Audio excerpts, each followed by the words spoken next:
Chant 29. Le grand nombre de gens, les différentes plaies avaient si fortement agi sur mon regard que mon cœur n'aspirait qu'au refuge des larmes. Mais Virgile me dit « Finis de regarder.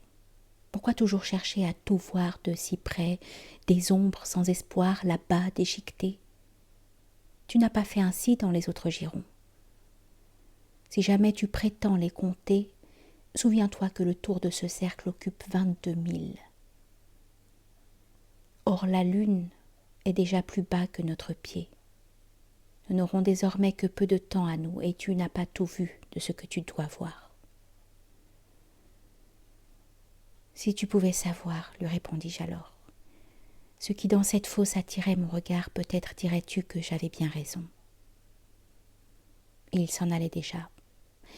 Moi je suivais ses pas pendant que je parlais de la sorte avec lui, ajoutant aussitôt « Au fond de ce vallon que tu m'as vu tantôt fixé si longuement, je pense qu'un esprit de ma race déplore la faute qu'en ce cercle on doit payer si cher. » « Cesse de tourmenter désormais ton esprit, me dit alors mon maître, avec de telles pensées.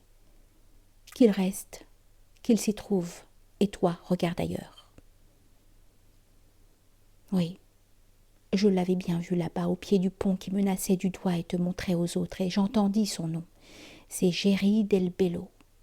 Mais tu semblais alors tellement occupé avec celui qui fut seigneur de Hautefort que tu ne lui aperçus que lorsqu'il s'en alla. « Oh, maître, dis-je alors, sa mort si violente, et dont jusqu'à ce jour aucun de ceux qui prennent une part à l'affront n'a su tirer vengeance, l'a rendu furieux. C'est pour cette raison qu'il s'éloigna, je crois, sans vouloir me parler, ce qui n'amoindrit pas la pitié que je sens. » Nous marchâmes ainsi, discourant jusqu'au bout du pont, d'où l'on découvre une nouvelle fosse, que l'obscurité seule empêchait de bien voir. Sitôt que je parvins près de ce dernier cloître de Malfosse, au point d'où le regard pouvait en compter un par un tous les frères converses, je fus soudain frappé par des nombreuses plaintes, flèches semblant porter des pointes de pitié qui me firent boucher des deux mains mes oreilles. Comme si les douleurs de tous les hôpitaux de Valdichiana, de juillet à septembre, et les maux de Sardaigne et ceux de la Maremme, dans un même fossé s'assemblaient pêle-mêle. Telle montait dans le bruit la triste puanteur que l'on sent exhaler des membres gangrénés. Nous descendîmes là, sur la première berge de la longue falaise, à main gauche toujours, et de là, je pus voir un peu plus clairement jusqu'au fond du vallon, où la grande servante de l'autre souverain, l'infaillible justice, fait punir tous les faux dont elle tient registre. Et je ne pense pas que le peuple malade d'Égine pût offrir un plus triste spectacle lorsque l'air y devint si pestilentiel.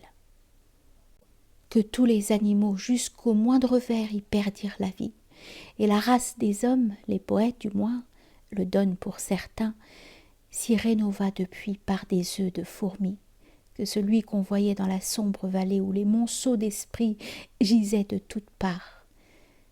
Tel restait allongé sur le ventre d'un autre, tel autre sur le dos, ou rampait lentement sur le triste chemin, marchant à quatre pattes. Nous allions pas à pas et sans dire un seul mot, toujours en regardant et écoutant ces ombres malades et gisant sans pouvoir se lever. Et j'en vis deux assis, s'appuyant l'un sur l'autre, comme on met bord à bord deux poêlons dans le four et croûteux tous les deux des pieds jusqu'au toupet.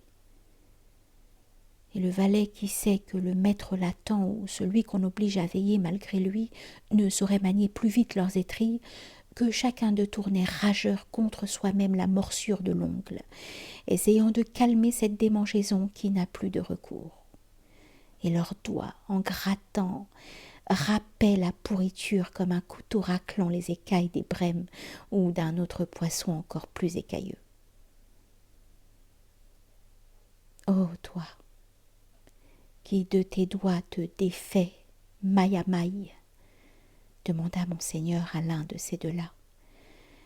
Et semblait t'en servir comme d'autant de pinces. Parmi tous les esprits qui se trouvent ici, connais-tu des latins? Ainsi tes ongles puissent suffire à ce travail pendant l'éternité. Nous-mêmes, que tu vois ainsi décomposés, nous sommes des latins. Nous, dit l'un en pleurant. Mais dis-nous donc ton nom, toi qui nous le demandes. Je suis, répondit-il, une ombre qui descend pour guider ce vivant de giron en giron, et qui fait de mon mieux pour lui montrer l'enfer. Alors, prit fin soudain leur appui mutuel et leurs regards transis se fixèrent sur moi avec ceux des voisins qui l'avaient entendu. Le bon maître me dit, en s'approchant de moi, « Allons, demande-leur ce que tu veux savoir. » Et voulant obéir, je me mis à leur dire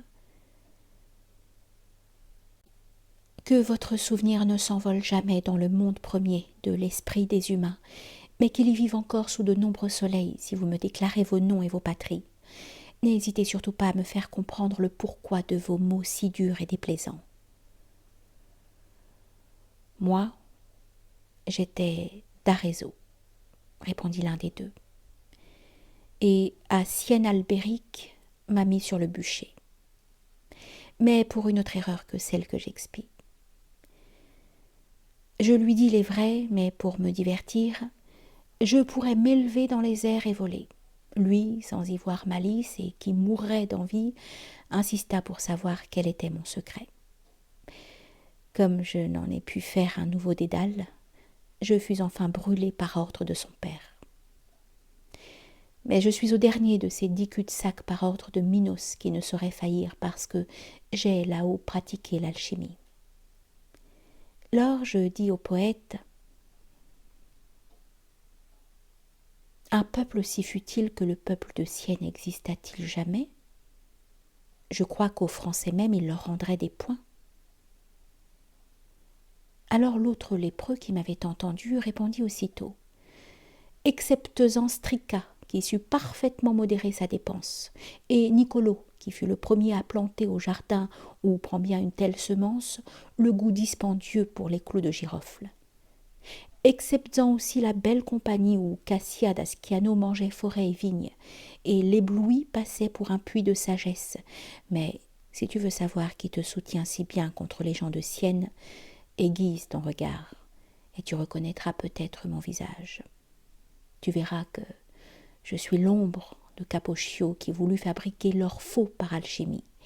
Et si je te vois bien, tu dois te rappeler que j'ai très bien singé les œuvres de nature.